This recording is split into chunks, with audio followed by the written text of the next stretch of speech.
Le laboratoire est fait, et particulièrement à Madame Sandrine Guémard. Voilà. Permettez-moi aussi d'associer à ces remerciements le ministre de l'Éducation nationale du Sénégal et l'inspecteur d'académie de Tambacounda, Alassane Niane, et le proviseur du lycée Tambacounda. De même, ces remerciements vont à l'endroit de ma directrice de thèse, Aminata Ndiaye, et bienvenue sans nouvelle de ce champ de Diop. Voilà. Donc, je vous remercie de m'avoir fait l'honneur d'être le premier intervenant de ce colloque. Voilà. Donc, mon sujet porte sur le management de l'environnement et le système de transport à Dakar. Quelle interaction pour la réduction des risques et vulnérabilités environnementaux sanitaires. Et donc, mon travail s'organise comme suit. Voici le sommaire: introduction, objectifs, matériel et méthodes, résultats et conclusions. Voilà. Donc, pour l'introduction, donc, l'environnement est menacé et on n'en doute plus. Et cela se manifeste à travers la surexploitation des ressources naturelles, mais aussi les extrêmes climatiques, tels que la variabilité climatique. Et cela est dû aux actions anthropiques. L'homme agresse l'environnement. Et la question qu'on se pose aujourd'hui, qu'est-ce qu'il faut faire face à cette dégradation de l'environnement? Et à cet effet, la communauté internationale et l'ensemble des scientifiques se sont réunis à plusieurs reprises. Donc, parmi lesquels nous pouvons citer la conférence de Rio en 92, Istanbul en passant par Copenhague, mais aussi à travers les COP, notamment récemment avec le COP 21 et le COP 22 à Marrakech. Mais parmi les activités, les publicités qui affectent l'environnement figure le système de transport, notamment dans les pays du Sud. Car dans ces pays, les concepts de développement durable sont dans le premier balbutiement, c'est-à-dire dans le début, sont en leur début. Donc, les préoccupations environnementales ne sont pas très prises en compte dans les politiques de développement. Donc, les pays du Sud, tels que le Sénégal, voilà. Donc, c'est pourquoi la question qu'on se pose est que comment associer le binôme transport et environnement donc à Dakar. À Dakar, donc voilà, nous allons essayer à partir de ce questionnement d'apporter des réponses à notre problématique. L'objectif de cette étude, notre étude, nous avions comme objectif donc, de rechercher les relations, c'est-à-dire le link qui existe entre système de transport et environnement, et d'autre part les risques et vulnérabilités qui sont attribués au système de transport.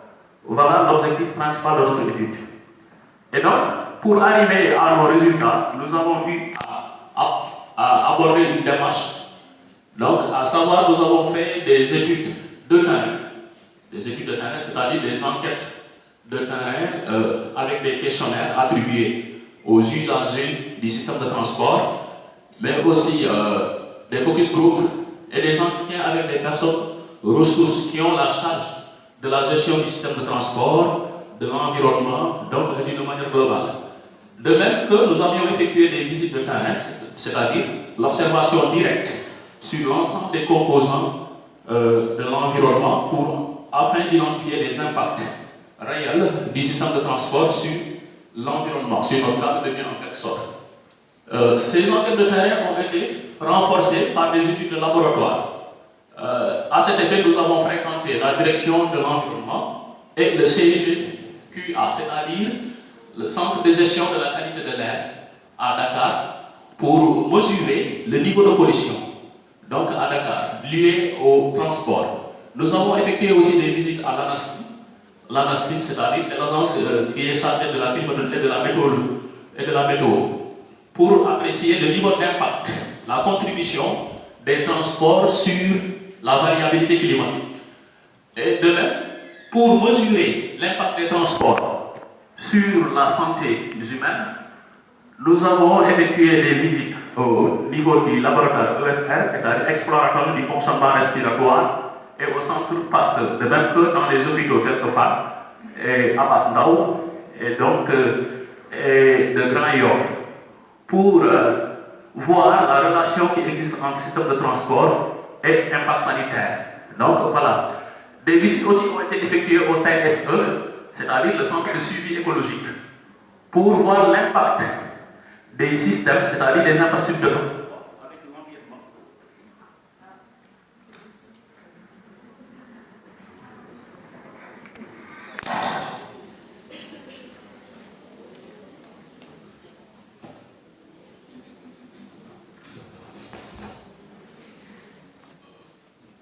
Voilà, donc vous savez que souvent les infrastructures de transport empiètent les écosystèmes. Et donc, voilà, c'est pourquoi nous avons fait une visite à CSE pour voir les impacts de ces systèmes sur les écosystèmes. Mais l'ensemble de ces méthodes sont combinées par ce qu'on appelle une recherche documentaire. C'est-à-dire que nous avons fait un regroupement, une lecture des ouvrages d'intérêt méthodologique pour la recherche, mais aussi des ouvrages afférents au système de transport, mais aussi à l'environnement, entre autres.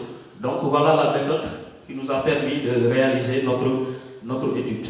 Voilà, donc au terme de cette étude, les résultats auxquels nous sommes parvenus, nous avons d'abord identifié le réseau du transport, c'est-à-dire les modes de transport dominants dans la capitale sénégalaise. Donc nous avons constaté que les modes dominants sont en effet ce qu'on appelle les cars rapides que vous voyez à droite, de même les cars Ndiaganiaï en blanc, et aussi les taxis jaunes noirs, et récemment les bus Dakar Delmic et les bus apportés par le nouveau réseau.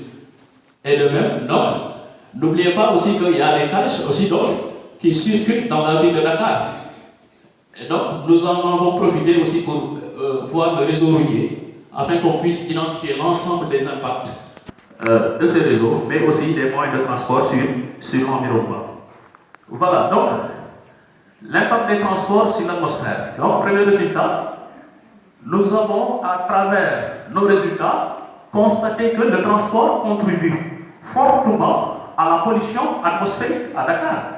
Donc, si nous observons notre tableau sur les émissions de polluants par le transport et les industries à Dakar, vous constatez que dans la majorité des polluants, les transports occupent une part importante, plus même que l'industrie.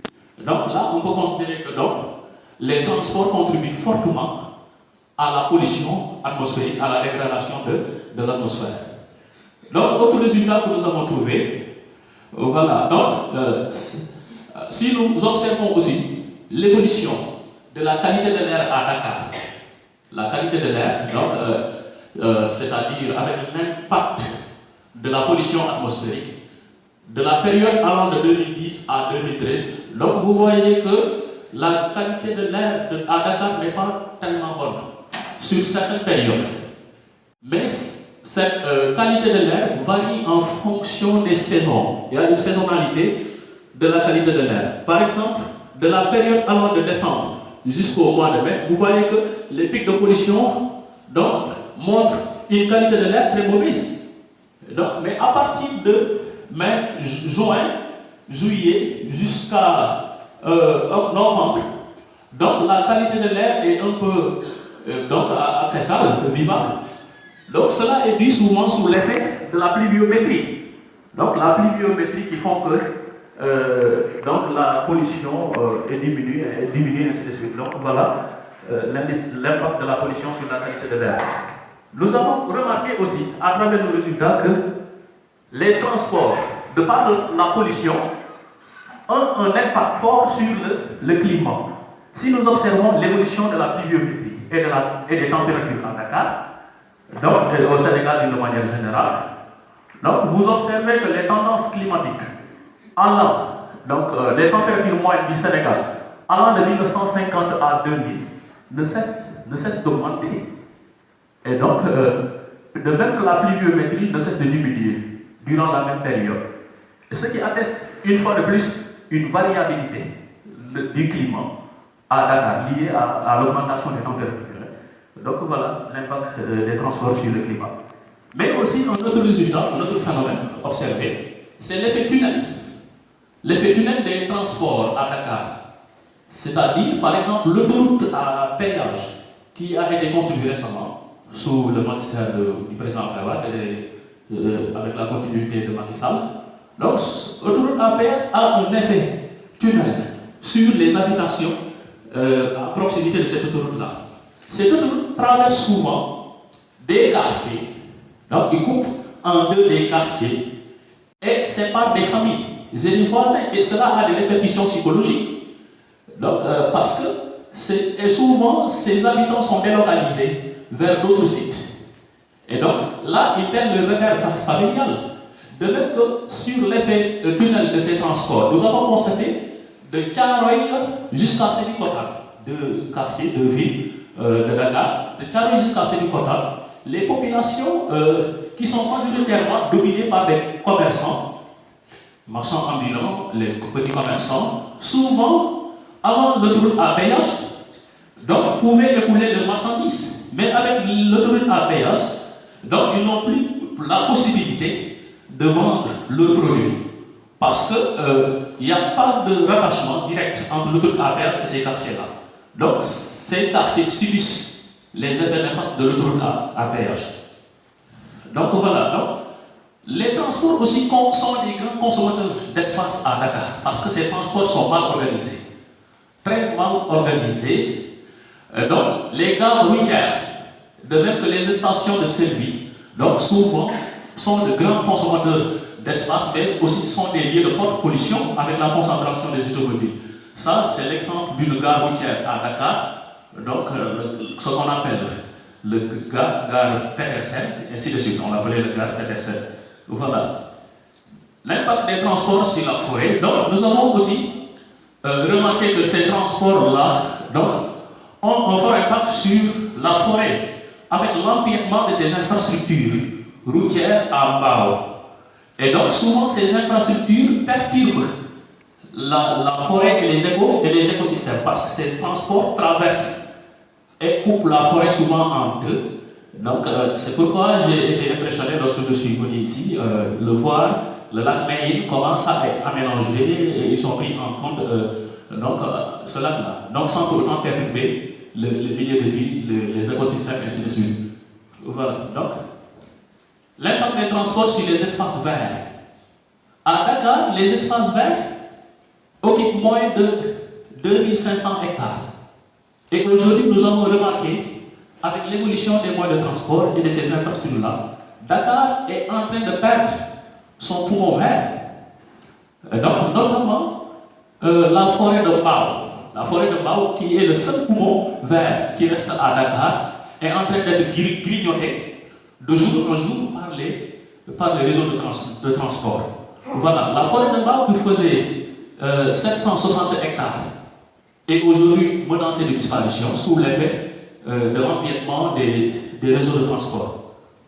Voilà, donc et nous avons proposé à cet effet de lancer un appel aux autorités à respecter les principes fondamentaux du développement durable, c'est-à-dire un développement qui doit respecter l'environnement, le cadre de vie, ainsi de suite.